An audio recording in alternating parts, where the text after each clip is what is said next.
Hello everyone and welcome to my YouTube channel, and today's episode is about teachers. Since I'm into a bit of teaching, coaching and training, so I have been very empathetic towards my students. Well, talking about empathy, I was in two premier schools recently, and one was the Sarla Birla Gyan Jyoti and the other one was Maria's public school. And in both these two schools I'd been invited as a guest. One was I was a guest, and the other in Maria's I was a judge. So I found that in both these two schools the teachers are very warm and very loving towards their students. I looked very closely. When I went to Sarla Birla Gyan Jyoti, I was sitting as a guest, and I noticed that when the teachers went on stage with their students to give an award or to give a prize or something like that, they would be very loving. They would hold their students as if they were their own child. And then later when I came down from the stage, and then one of the teachers asked me, how was our program and did you like it? And I said, like is a very small word.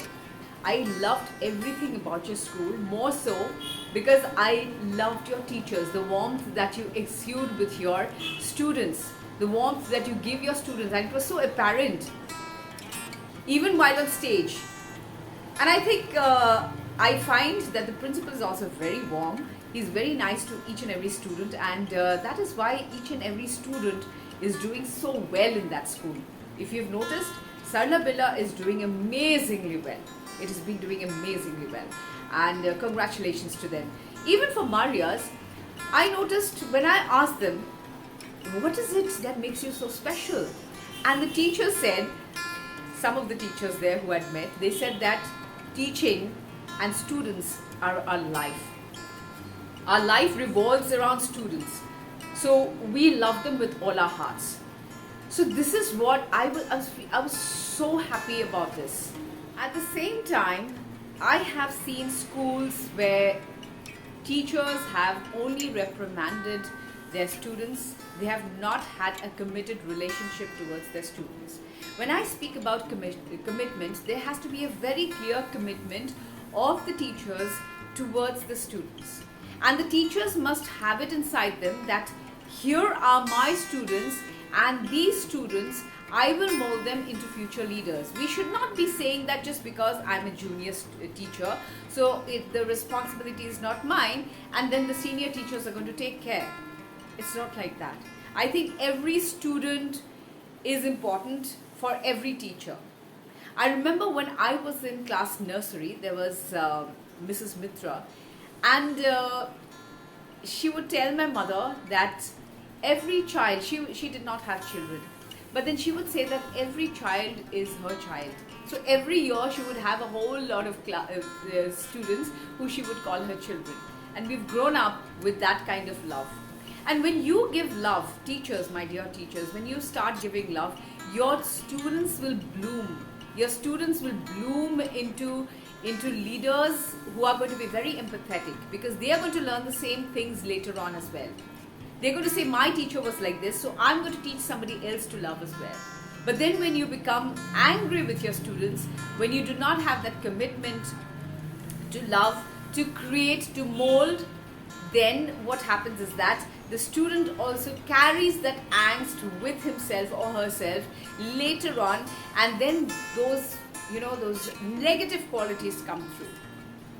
So when you plan to communicate, my dear teachers, please communicate with a positive attitude, with an attitude where I am going to create beautiful people, I'm going to mold beautiful humans, I'm going to create empathetic individuals.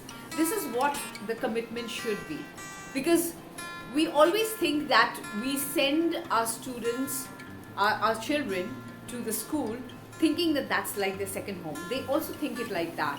They spend such a lot of time in that school, maybe around 6 to 7 hours in the school, and the memories that they're going to create, they're going to have, the school is going to create the memories. They are going to carry that for the rest of their lives. And we need to create beautiful memories for children so that they remember us as loving teachers, as teachers who taught them love, as teachers who taught them empathy, because empathy is something which is missing in this world. And we need to teach more and more empathy to individuals so that they grow up to again teach a whole lot of other people this empathetic skill. So I would also like to speak about a couple of more things, that teachers should actually personalize their communication.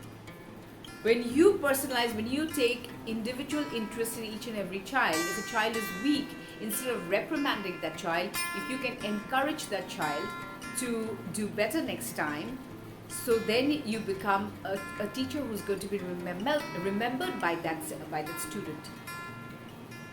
That student will not carry the anger against you.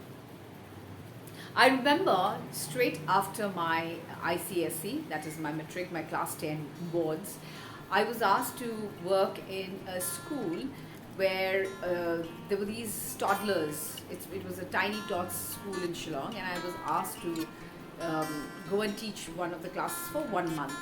And there was one student, and he was from Mizoram. I still remember his name. His name was Kito. And he would, because the teacher thought that he was a poor student who did not have his intelligence in the right place, so he was put at the end of the class, and he had poor written in it, and he had 0 out of 10 written on his exercise books. So what I did was I brought Kito forward. I brought him to the front row, made him sit there, gave him a lot of importance, and believe me you, that student started blooming in 1 month. He started changing. He started becoming very different, and that is what I liked, because that was my first lesson, and I taught my own self that if I was in Kito's place, what would happen to me now?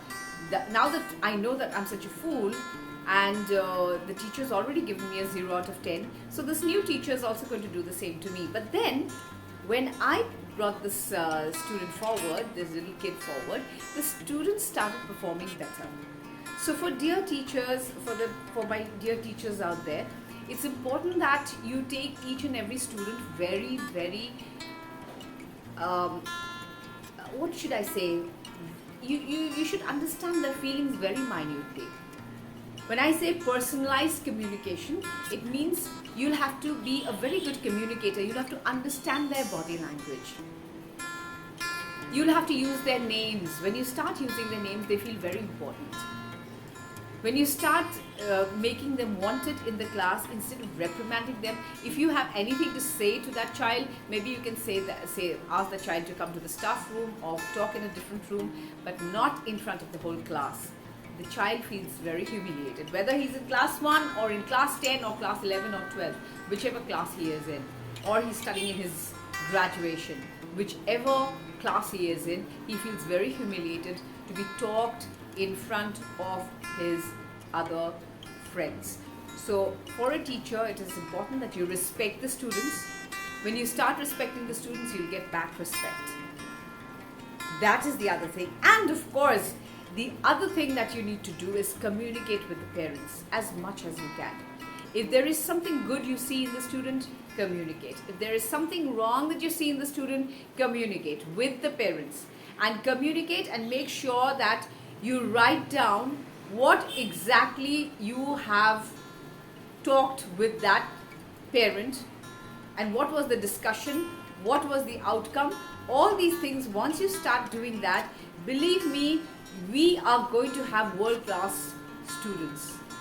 All of us, all the schools, I'm talking about all schools across my city, my northeast, whoever is going to be listening to this particular video. We are going to have world-class students only when we start giving importance to our students. Not by reprimanding them, but by encouraging them. And teachers should not think that when I encourage my students, when I tell them something, maybe they are going to try and dominate me. Oh no, that's not going to happen. Students are very good people. They are very good humans. Please try and respect them. Once you start respecting them for who they are and for what they do, they are students. They have come to be loved. They are not there to be reprimanded. They've come to learn, and there are slow learners, there are fast learners. So when there are slow learners, it's important for us teachers to give them more time. It is important for us teachers to put a helping hand around the shoulders of that child and tell that student that you can do it. You can do it just like, if you can motivate students, then what is the need of motivational speakers in a school? I don't think we need that. If teachers can do the job of motivating the students, of actually putting that fire into them every morning and telling them that they can do it, no matter who the students are. The student might be intelligent, the student might be a little of a slow learner. We have to understand, and teachers have to understand the body language of the students. When I speak about body language, I remember one thing, that when I was in the physics class and the chemistry class in school, and I was totally blank. I remember I had a blank expression on my face and I had a question mark in both the classes, chemistry and physics. But my teacher could not understand a single thing about me, about my body language, about my facial expression, about the kind of energy I was exuding. I was absolutely low on energy. I had a question mark on my face.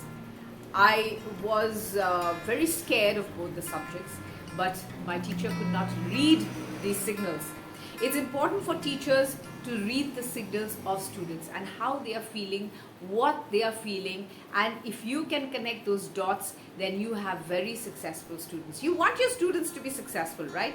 That's the idea. Why have you become a teacher? Have you ever asked yourself, why have I become a teacher? Why has Tina become a leadership coach?